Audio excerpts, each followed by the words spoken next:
Welcome to From Dorms to Desks, job hunting tips for those early in their careers, a podcast brought to you by College Recruiter job search site, which believes that every student and recent grad deserves a great career, and hosted by Work Defined. Join our AI co-hosts as they dive into tips, tricks, and insights that will help you land your next part-time, seasonal, internship, or entry-level job. Let's get your career started. I want you to imagine something for a second. Like, really put yourself completely in this scenario. Okay. You have just experienced this massive, life-altering setback. Let's say you've lost your job. But, and this is key, it has absolutely nothing to do with your performance. Right. So it's not your fault at all. Exactly. Yeah. You didn't make a mistake. You weren't slacking off. Nothing like that. Yeah. The entire company you work for just, well, they financially collapsed and shut down. Oh, wow. Yeah, that's devastating. It is. Your income is just gone overnight. So you are sitting in your living room and you're feeling this physical, just crushing weight of the world. The panic. Yes, the panic. You're calculating the anxiety of rent, bills, groceries, just the sheer terrifying cost of staying alive in a modern economy. Which is astronomical right now, honestly. Right. And in a moment of absolute vulnerability, you decide to just swallow your pride and reach out for help. Which is hard enough to do on its own. So hard. Yeah. You type up a message, a sincere plea for some financial assistance during this crisis, and you send it out. You hit send. Okay, I'm with you. Now imagine waking up the next morning, you grab your phone, hoping for, I don't know, maybe a kind word. Or a small donation, yeah. Yeah, a small donation. Or, honestly, maybe even just silence. Silence would be totally fine. Just being ignored is the baseline expectation, right? Exactly. Yeah. But instead, you see that the person you messaged, who happens to be a multi-millionaire with tens of millions of followers, they didn't just ignore you. Oh, no. Yeah. They took a screenshot of your vulnerable plea. They plastered it on a massive digital billboard, basically. For millions of people to see. Right. They put on this mocking, condescending voice and broadcast to the entire world that you were lazy. That is just, wow. Imagine millions of people watching a video where a celebrity tells you to stop begging and just go apply for a job, completely ignoring the reality of the economic situation you were trapped in. Yeah. Take a second to really feel the crushing weight of that humiliation. I mean, it is a profoundly visceral scenario. And, the reason it hits so hard is because of the sheer scale of the exposure. It's the absolute stripping away of any dignity you might have been trying to maintain during a crisis. Completely. It's the kind of modern digital age nightmare that we usually only associate with high drama celebrity cancel culture. Right, right. We don't usually associate that level of public shaming with the mundane, everyday reality of just trying to find a job or survive a layoff. Exactly. And that is exactly why we are here today. Okay, let's unpack this. Let's do it. We are looking at a fascinating and, frankly, deeply unsettling piece of writing for our deep dive today. It really is unsettling. Yeah, it's an article published in College Recruiter. It's called James Charles Just Gave College Students a Brutal Lesson About the Job Market. Such a good title. It is. And for context for you listening, this isn't a pop culture commentary. This isn't like a gossip column about influencers. Right. The author is Jim Stroud. Exactly, Jim Stroud. Okay. And he's a career intelligence analyst, a labor market strategist who studies the actual mechanics of how people get hired. And why they don't get hired. Yeah, exactly. He looked at this viral, ugly internet moment and realized it wasn't an anomaly. It was a mirror. It immediately signals a pivot. It takes something that the internet treated as fleeting tabloid fodder, just, influencer drama, and frames it as a structural critique of our economic reality. Yes. The premise here is that this isolated incident actually exposes the invisible architecture of the modern hiring process. And that is our mission for this deep dive. We are absolutely not here for celebrity gossip. No, definitely not. If you want a play-by-play of influencer apologies, there are a million other places on the internet for that. Mm-hmm. We are here to decode this incident, translate what it means for the corporate hiring world, and most importantly, equip you, the listener, with the tools you need. The psychological and strategic armor, really. Yes, the armor you need to actually survive this system. Because the job market is no longer functioning on the polite, orderly rules we were all taught in high school. Oh, absolutely not. It is functioning on raw power dynamics. And if you don't understand the mechanics of those dynamics, you can get crushed by them without ever understanding why your resume was rejected or, why your emails are being ignored. So let's start with the incident itself, the catalyst for all of this. The sparking moment. Right. We need to look at what actually happened, not as drama, but as a case study in power and leverage. So here are the baseline facts. Okay. There is a worker named Amber Lendo Vargas. She was an employee at Spirit Airlines. Right. And as we know, Spirit Airlines went through massive structural shutdowns, meaning Vargas lost her job. Yeah. Again, not for performance reasons, but because the corporate entity she worked for essentially dissolved her division. Which is a crucial detail. I mean, this is a structural economic failure, completely outside of her control. Right. She didn't fail at her job. The job failed to exist. That's a great way to put it. Yeah. So she is unemployed, she is struggling to make ends meet, and she creates a GoFundMe. Which a lot of people do in that situation. Yeah, it's really common now. So she decides to send a direct message, a DM, to James Charles, the massive beauty influencer. Right. She asks him to consider donating to her GoFundMe. Now, he does not ignore the message. No, he doesn't. He doesn't just swipe it away and go about his day. He records a TikTok video. Right. In this video, he reads her direct message aloud in this really mocking tone. He explicitly calls her lazy. Yeah, he really went there. He did. And he suggests that she should be out applying for jobs instead of asking influencers or celebrities for financial support. Wow. He essentially took her moment of profound economic desperation and weaponized it for content. And you know what's fascinating here is the immediate, almost reflexive assumption made about her character. Yes, let's talk about that. Look at the cognitive leap that happened in that moment. A request for help from an unemployed person was intercepted, and the brain immediately bypassed the concept of circumstance and landed squarely on character flaw. Oh man, that is so true. The logic was unemployment plus a request for mutual aid equals laziness. Right, like she's just not trying hard enough. Exactly. That leap in logic, that assumption of moral failure, is the absolute core of what we are going to be dissecting today. Because it happens all the time. Because it is the exact same leap in logic made by thousands of hiring managers every single day. Wow. Yeah. And of course, the internet being the internet, the backlash to the video was immediate and intense. Oh, people were furious. They were horrified. The video spread like wildfire because it sounded ugly, entitled, and honestly, deeply familiar. Yes. Familiar is the perfect word. That word familiar is doing a lot of heavy lifting here. It strikes a nerve because many of us have encountered that exact tone, just perhaps not from a celebrity with millions of followers. Right. We've heard it from a boss or a recruiter. Exactly. We've encountered it from people holding the keys to our livelihoods. So the backlash happens. The video is deleted and an apology is issued. As they always are. Right. The video is described by the creator as obnoxious, rude, privileged, and unnecessary. There's an acknowledgement that the choice existed to just ignore the message, but instead, the choice was made to publicly shame someone who was clearly struggling. Right. But here is the critical pivot in the story. The apology didn't fix it. No, it didn't. Amber Vargas actually rejected the apology. Which is amazing. It is. And her reasoning is an absolute masterclass in understanding modern reputation. Let's hear it. She said she did not accept it because the original humiliation, the mocking, the calling her lazy, the broadcast to millions of screens, that was entirely public. Yes. But a part of his apology was delivered to her privately through direct messages. Right, and she is highlighting the mechanics of asymmetrical damage. Ooh, asymmetrical damage. Tell me about that. We really need to break down how this works. When someone with massive power and a massive platform inflicts harm publicly, the damage is exponential and permanent. Yeah, it's out there forever. It goes out into the ether, it gets clipped, downloaded, shared on Reddit, re-uploaded to YouTube. Yeah. People who saw the original mocking video might never, ever see the apology. That's a great point. Her digital footprint is now forever tied to this massive influencer calling her lazy. A private message in her inbox saying, "I'm sorry," does absolutely nothing to repair the public, structural damage done to her reputation. Right. The scale of the remedy does not match the scale of the injury.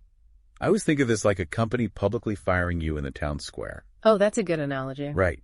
Imagine they drag you out to the center of the city, hand a megaphone to the CEO, and the CEO lists all your alleged flaws to the entire town. Right. Everyone's watching. Everyone you know, everyone you might ever want to work for, all the neighboring businesses, they're all watching this spectacle. It's awful. And then a week later, that same company mails you a quiet, sealed, private apology letter to your house saying, Hey, we overreacted, our bad, hope you're well. Like that fixes anything. Exactly. Does that letter give you your reputation back?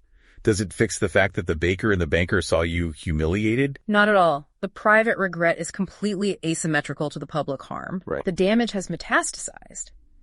Recognizing that and holding her ground is what elevates this from a simple internet spat into a profound lesson in power dynamics. Yeah. Public harm cannot be automatically repaired by private regret. Okay, so this brings us to the big pivot. Why does this matter? Right. What's the takeaway here?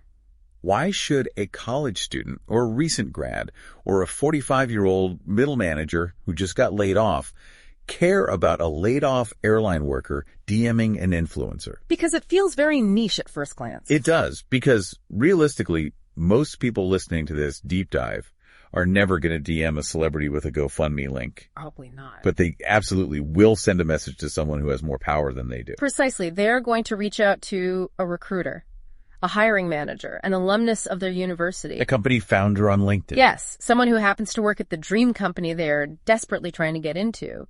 The cast of characters changes, but the fundamental power dynamic, the person with the urgent need reaching out to the person with the keys to the kingdom, is identical. And what are they asking for?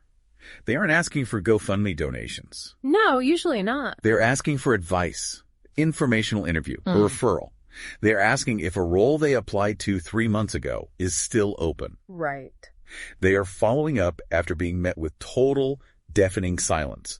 They're sending that one extra message because rent, student loans, family pressure, and career anxiety, those do not pause just because a stranger finds their outreach inconvenient. No, they don't. And that is why this micro interaction perfectly mirrors the macro environment of the corporate hiring world. Yeah. The response in the viral video was extreme in public, sure, but the underlying attitude. The attitude of disgust almost. Exactly. The attitude that says, your desperation is annoying to me, your need is a sign of your laziness, and how dare you interrupt my day to ask for access. Oof. That attitude is incredibly common. It is the invisible current running beneath the surface of the modern job market. This brings us to a massive concept.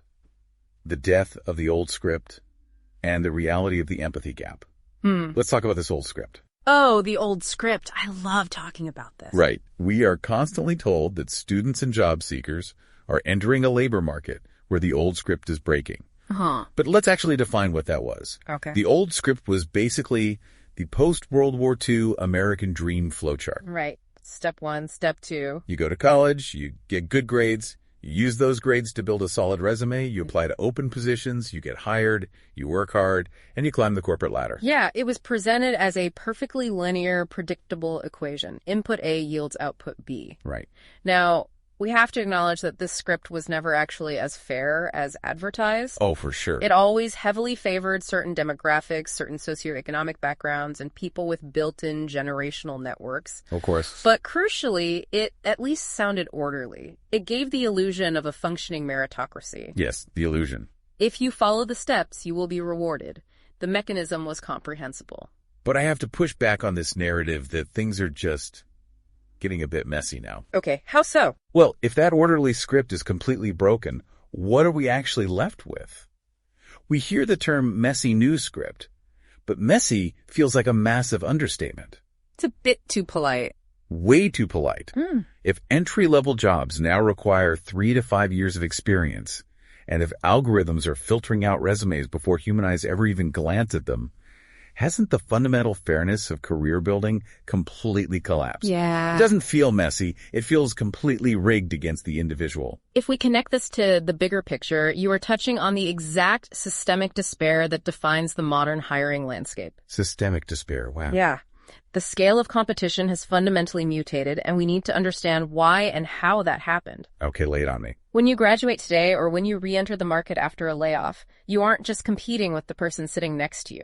You are competing against highly experienced veteran workers who were just laid off in the latest round of tech or corporate downsizing and who are willing to take a massive title demotion and pay cut just to keep their family's health insurance. Right, so the true entry-level job is being scooped up by someone with 7 years of senior experience who was acting out of pure survival instinct. Exactly. Which explains why entry-level now demands 3 to 5 years of experience. No. The bottom rung of the ladder has literally been sawed off. It has been sawed off and burned, Right. but it's not just humans driving this inflation of requirements. Oh. No, we have to look at the mechanics of automation. Wow, right. Why do companies demand so much experience for basic roles? Because the truly basic roles, basic data entry, simple administrative task management, low-level coding, those have been largely automated by SaaS platforms and internal software. Oh, that makes so much sense. Right. The things you used to do in your first year on the job to, learn the ropes are now done by a computer. Right. So the entry-level human is now expected to step in and immediately do the complex synthesis that used to take 3 years to learn. So you're fighting veterans for entry-level roles that are actually mid-level roles in disguise. Exactly. And on top of that, you are fighting the machines directly. Let's talk about the applicant tracking systems, the ATS, because this is the invisible wall everyone hits. Oh, the ATS. It is perhaps the most misunderstood and brutal mechanism in the modern job hunt. Honestly, it terrifies me. It should. Originally, back in the 90s and early 2000s, these were basically just digital filing cabinets. Just a place to store PDFs. You're right. But today, they are complex algorithmic gatekeepers. Yeah. When you submit a resume, it doesn't go to an inbox for a human to read. It goes into a database where it is immediately parsed, stripped of its formatting, and analyzed. Analyzed for what, exactly? For keyword density, semantic relevance, and specific Boolean search parameters set by a recruiter. And here's the kicker. That recruiter might not even fully understand the technical requirements of the role they are hiring for. Oh, man. So if a company is hiring a project manager, and the recruiter sets the ATS to filter for the exact phrase, agile methodology, but your resume says managed agile workflows, the machine might just bin your application entirely. Exactly. It just bins it.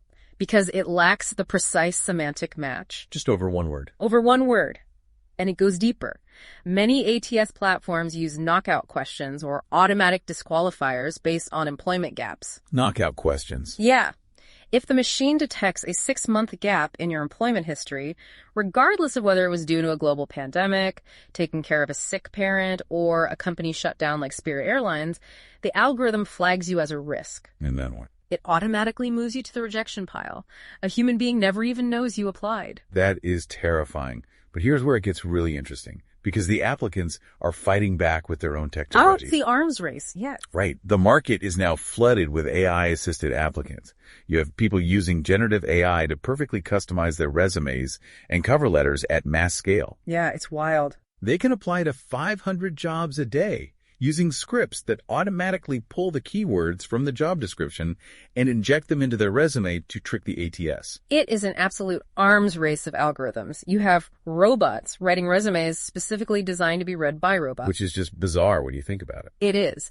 And it floods the zone with synthetic perfection, which makes it even harder for a genuine human-written resume to ever surface. Right. You are trapped inside an ATS maze that is designed to reject you before a human being even knows your name. Wow. And at the same time, you are told to network, to build a personal brand, to publish articles online, to learn AI, to take unpaid internships, to get the experience required for the entry-level job. It's too much. To create portfolios, and somehow through all of this remain mentally healthy and positive. The sheer cognitive load is staggering. So in a system this automated, this crowded, and frankly, this deeply chaotic, reaching out directly for help, sending a DM, an email, a LinkedIn message to a real human being, that seems like the absolute only logical strategy left. It really is. If the front door is guarded by an algorithmic bouncer that inherently hates you, you have to try to find a window. You have to bypass the system. Right, you have to bypass the system. Right. But, as the viral incident showed us, direct outreach is incredibly risky. You are exposing your neck. You are revealing your need. And this exposes a brutal reality. The empathy gap. Ah, yes, the empathy gap. Tell me about this. The empathy gap is a psychological phenomenon that occurs when people acquire power, wealth, or security. It is a documented cognitive shift. A physical shift in how they think. Yes. When you have money, when you have a massive network, when you have impenetrable job security, your brain fundamentally forgets what the visceral panic of scarcity feels like. It just forgets. It's very easy to look down from the mountain and say, well, if they just work smarter, if they just optimize their resume better, they'd be up here too. Right. It's the classic pull yourself up by your bootstraps mentality. Exactly. They begin to view unemployment or struggle as a personal moral failure rather than an economic circumstance. They lose the ability to empathize with the friction of being at the bottom. Which brings us to the most infuriating part of this whole dynamic, the double standard of power.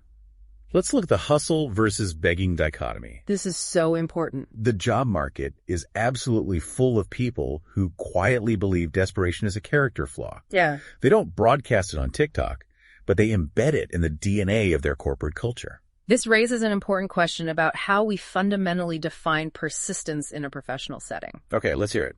There is a profound hypocrisy here, driven entirely by sociology and perceived status. Let's walk through a scenario. Sure. Let's say a well-connected, highly polished applicant, maybe they went to an Ivy League school, maybe their parents play golf with the VP of sales. Okay, I can picture them. They email a hiring manager, they don't hear back, and they follow up a week later. Then they follow up again. Maybe they even guess the CEO's email address and send a direct pitch. So if I'm the hiring manager, I look at that and say, wow, look at the hustle. Look at the absolute drive on this kid. That's a go-getter. They don't take no for an answer. Yeah. We need that kind of aggressive energy on our team. Exactly. The persistence is framed as a virtue. It is celebrated as hustle. Right. Now, let's take the exact same scenario. An applicant who is currently unemployed, maybe they went to a state school, maybe they have a visible gap in their resume because they were laid off. Okay, totally different background. Right. They have no internal connections. They send the exact same email. They follow up a week later. They follow up again. What does the hiring manager say? Oh, I know this one. They say they are so annoying. They are practically begging. It's a huge red flag. They seem desperate. Why can't they take a hint? Yes. The exact same behavior, the exact same text in the email, the exact same frequency of follow-up is interpreted entirely differently based purely on the perceived status and leverage of the person sending it. That is the cognitive bias of status. It's maddening. It really is. And the professional world often enforces this quietly. They say it through the ATS that automatically bins the resumes from state schools in favor of target universities. Yeah. They say it by ignoring emails from people without mutual connections. They say it by mocking eager, slightly awkward candidates in private Slack channels. Which happens all the time. The influencer just happened to say the quiet part loudly on a video. The corporate world says it silently by ghosting you. So if you have connections, it's called hustle. If you don't have status, it's called begging. That's the sad reality. It is a wildly unfair system that penalizes the exact people who actually need the opportunity the most. Yeah. Honestly, recognizing this unfair double standard can be incredibly discouraging for you listening right now. It can feel hopeless. It feels like the game is completely rigged, the referees are blind, and you're being forced to play uphill in the mud. So, how do you operate within this broken system without losing your confidence or your dignity? That is the pivotal question. How do you survive a system that desperately wants to view your need as a flaw? If we just stop at the diagnosis, it's pure nihilism. We need a prescription. Yes, please. Give us the prescription. We need strategic rules of engagement for navigating this landscape. This is the psychological armor you have to put on every morning before you open your laptop. Let's weave through these strategies because they are crucial. The first major shift is realizing that asking for help is not a weakness. Absolutely not. You cannot let the viral, mocking version of the world shame you into silence. We were all taught this old phrase, good things come to those who wait. Or, if you put your head down and work hard, your work will speak for itself. Which is such terrible advice now. In this job market, that is basically a lie. Most opportunities are not found by quietly waiting your turn in line. They require visible, persistent effort. Opportunities come through friction. They come through outreach, introductions, referrals, and uncomfortable follow-ups. Yeah. You have to make yourself visible to the system, and a massive part of this strategy is accepting that friction is inevitable. Meaning you're going to get rejected? Yes, some people will ignore you. Some will judge you. Some will be outright rude. But you cannot let the potential for a poor reaction invalidate your legitimate need to ask for access. That's powerful. You cannot silence yourself to protect the comfort of the gatekeepers. If you don't ask, the answer is permanently no. But I want to push back on this because it sounds great in theory, The emotional toll is massive. It is exhausting. When you are being rejected constantly, it hurts. Which brings up this incredibly profound concept from Stroud's article. Desperation is not a character flaw. I love that line. Losing a job, struggling after graduation, moving back home, these do not mean you failed as a person. They mean you're dealing with economic circumstances. But how do you actually internalize that? There's a quote we need to look at. Your situation is data. It is not your identity. That concept is essentially cognitive behavioral therapy for the job seeker. CBT for job hunting. Exactly. It is the ultimate shield against the crushing weight of systemic rejection. Let's break down the mechanics of rejection. Okay, let's break it down. When the ATS rejects you, when the recruiter ghosts you after 3 rounds of interviews, when the hiring manager implies you aren't good enough, the natural human biological reaction is to internalize that threat. Right. Your amygdala fires up and you think, I am a failure, I am unemployable, I am fundamentally worthless. Right, because our brains are wired to equate social rejection with physical danger. Exactly. Evolutionary biology. If the tribe rejects you, you starve. So when the company rejects you, it feels like a threat to your existence. Precisely. You have to actively intercept that biological response. You must separate your current economic state from your inherent human value. Which is so hard. It's incredibly hard, but think of it this way. Your bank account being low is a data point. Your resume having a 6-month gap is a data point. Yeah. The fact that your company shut down is a data point. None of those data points constitute your identity, your intelligence, your creativity, or your worth as a human being. Right, they're just facts about the current moment. If you can internalize that your situation is merely data, you protect your mental health against a system that is inherently designed to reject you 99% of the time. I hear that, but let me challenge you on it. Go for it. It is incredibly easy to say, my empty bank account is just data, when you're sitting at a comfortable studio. That is fair. Very fair. It is incredibly hard to say that when rent is due in 3 days and you've been ghosted by 50 companies. Isn't it human nature to take that personally? How do you actually practice this detachment when the stakes are literally your survival? It's an incredibly fair challenge. It is brutally hard. It is a daily active practice, not a switch you flip. Okay, so what does the practice look like? When the rejection email comes in, the practice is to literally say out loud, they rejected a piece of paper, they rejected an algorithm summary of me, they did not reject me because they do not know me. Oh, I like that, saying it out loud. You have to build a firewall between your professional output and your core self. If you don't, the market will grind your self-esteem into dust, and you won't have the energy required to send the next application. It is a survival mechanism. Okay, so if we accept that we have to make visible effort, and we've built that emotional firewall, how do we actually do the outreach without annoying the person holding the keys? Right. Execution matters. Because there is a massive difference between asking for help and asking carelessly. We need to talk about emotional labor. Yes, Rule 3. Learn how to ask well. You have to be thoughtful, specific, keep it short, show you've done your homework, and make the request easy to answer. You cannot demand emotional labor from strangers. This is where strategy meets empathy. You are asking for a favor from someone who has power, yes, but who is also likely very busy, overwhelmed by their own KPIs, and constantly bombarded with requests. Well, I always think of this like asking a stranger for directions on the street. Okay, I like where this is going. Let's say you are completely lost in a new city. You don't walk up to a stranger, hand them the keys to your rental car, slide into the passenger seat, and say, I'm lost. Can you physically drive me to my destination? Yeah, they would call the cops. Exactly. That is demanding way too much labor. It's invasive. They'll run away from you. Instead, you walk up, you are polite, and you say, excuse me, I know you're walking, but I'm trying to find the central library.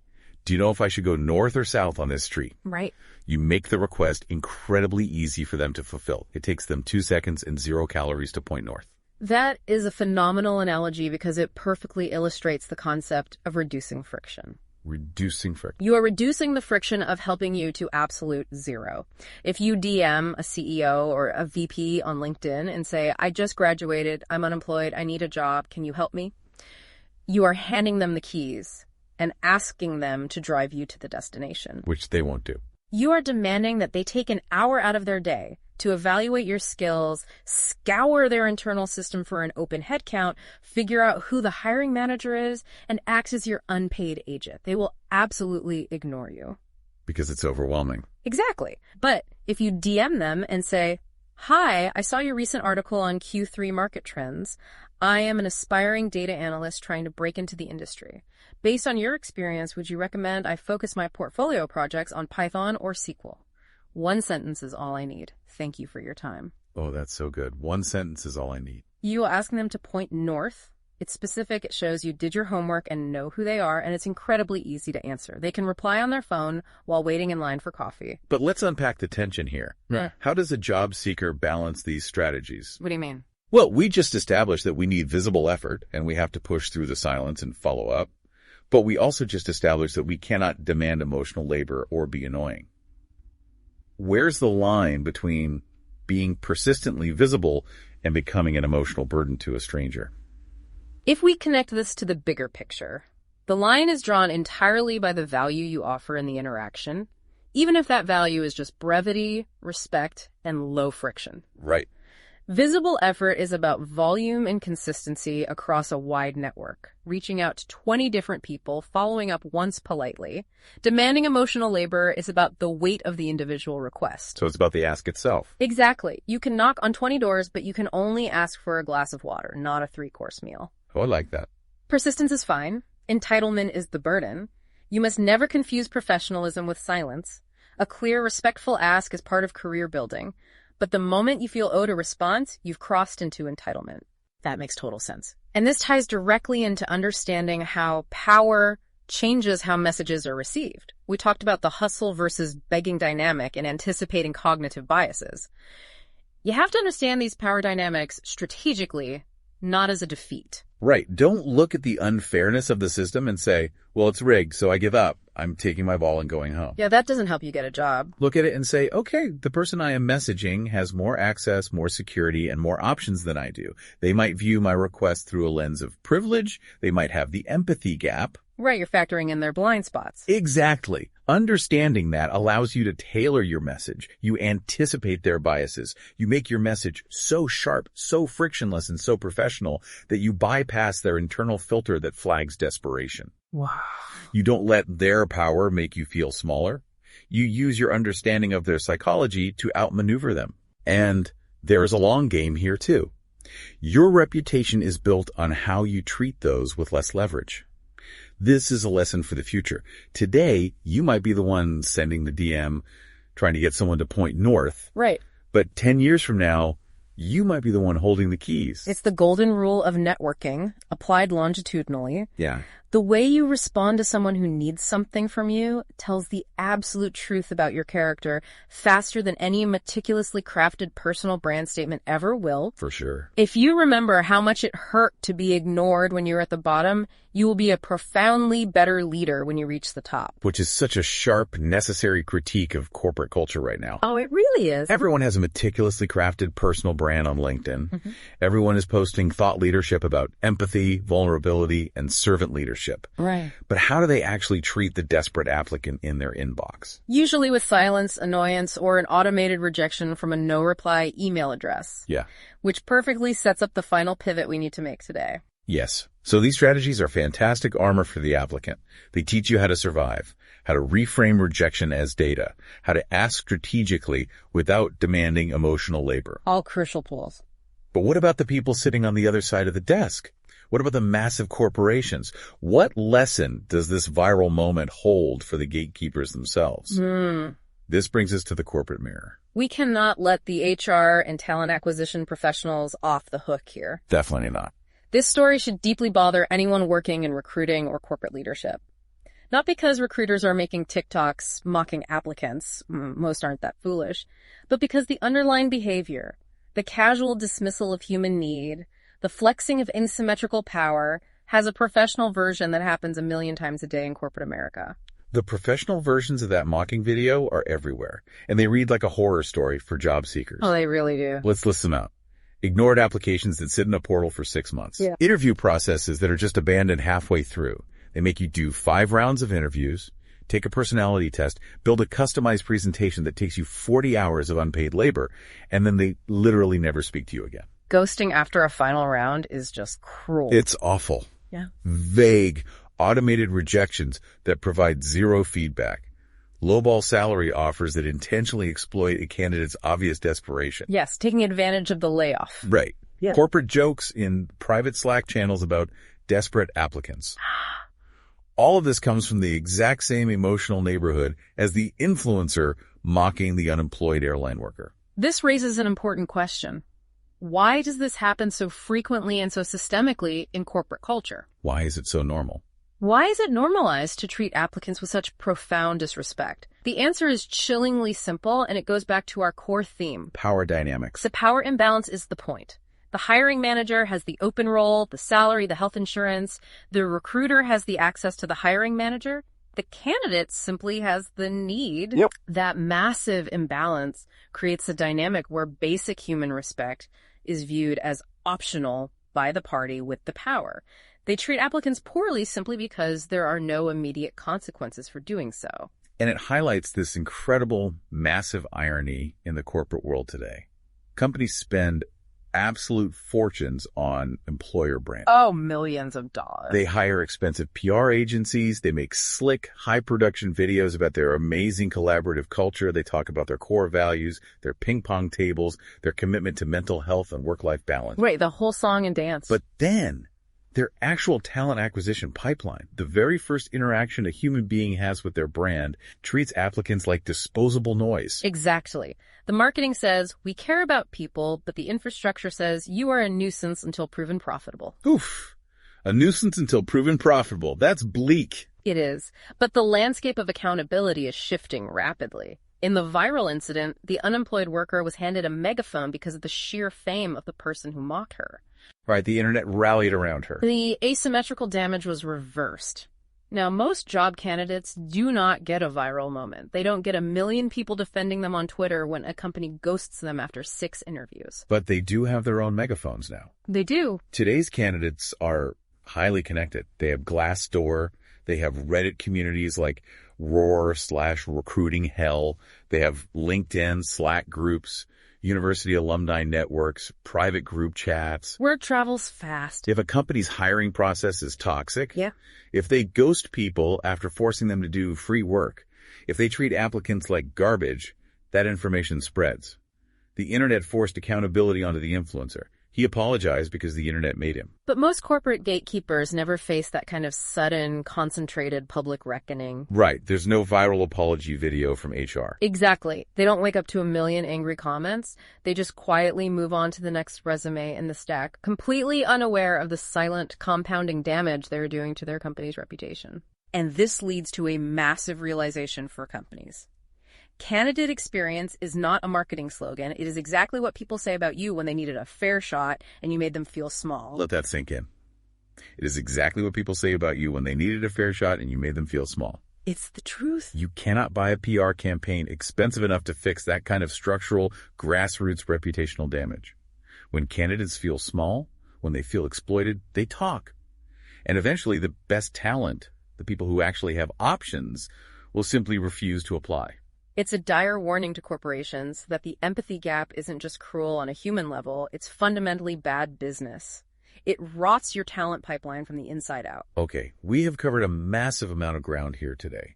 We've mapped out the brutal, messy reality of the new job market, from the algorithmic walls of the ATS to the inflation of entry-level requirements. That's a lot to process.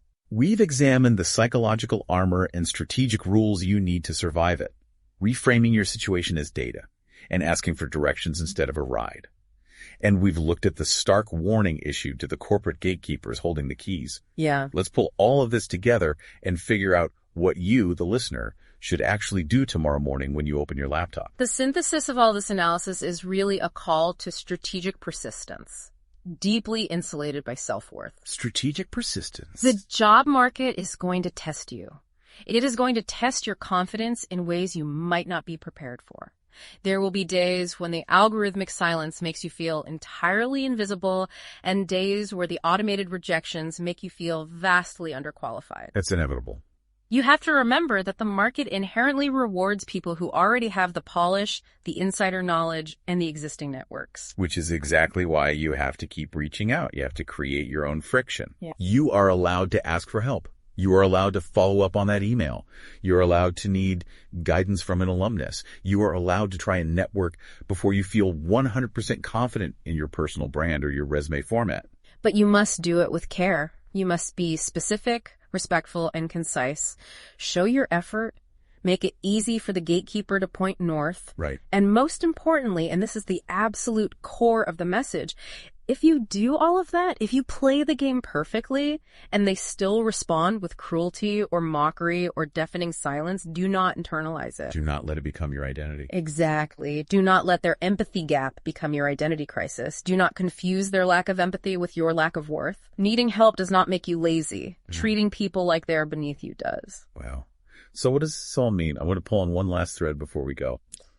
A provocative thought to leave you with, looking toward the future. We talked about how job seekers today are competing against AI-assisted applicants who can customize resumes at scale, feeding into automated applicant tracking systems.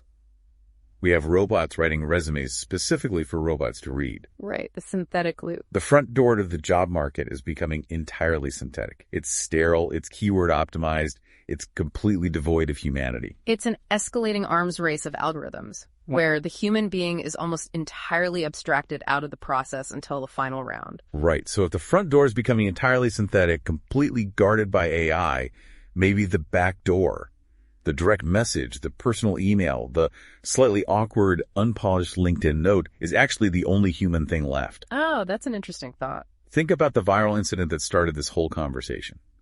Amber Vargas sent a purely human, slightly desperate, highly personal direct message. It bypassed all the systems. It did. Yes, it was risky. Yes, she got burned publicly. But in a future where every single applicant looks perfectly polished because ChatGPT wrote their cover letter and optimized their resume, does the messy, unpolished human act of reaching out directly actually become the only authentic way left to break through the noise? Wow. If everyone is artificially perfect on paper, is begging, or whatever you want to call vulnerable direct networking, just the future of how human beings will actually find each other in a robotic job market, is the risk of being mocked, the price we will all eventually have to pay just to prove to a hiring manager that we are real. It's a staggering thought. As the systems become more synthetic and impenetrable, vulnerability and visible effort might become the ultimate unfakeable currency of connection. Right. It's dangerous, it requires armor, but it might be the only tool left that a machine simply cannot replicate. Something to mull over the next time you are staring at a blank email draft to a hiring manager. Wonder if you should hit send. We want to thank you so much for joining us on this deep dive. It has been a fascinating exploration of a very complex, evolving reality. Remember the town square. Remember that the megaphone is loud, but your situation is just data. Keep asking for directions. We will see you next time. This has been From Dorms to Desks, job hunting tips for those early in their careers. A podcast brought to you by College Recruiter job search site, which believes that every student and recent grad deserves a great career. Each episode, we dive into tips, tricks, and insights that will help you land your next part-time, seasonal, internship, or entry-level job. Subscribe to this podcast for free now, so you don't miss an episode, and visit www.collegerecruiter.com to find your next great job.